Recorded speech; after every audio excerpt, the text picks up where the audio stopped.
Hey everybody, what is going on? I hope you guys are all doing well, and welcome to another tutorial video. In this video, I'm going to be showing you guys how you can delete your account on Instagram. So let's get right into it. Now, I'll be using the same method for two different things. You can delete your account or you can temporarily deactivate it. It really doesn't matter. It is up to you. But for each purpose, we're going to be using the account center.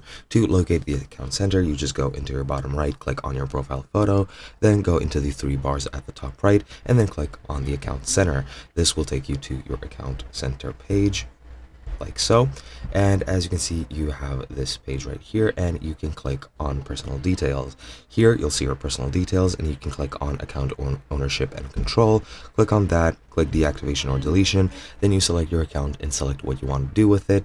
For example, if I click here, you can either select deactivate or delete, then just select whatever you want, hit continue, and then that's gonna take you through the process of deleting your account. And that's pretty much it. Hope you guys enjoyed, and I'll be seeing you guys in another video.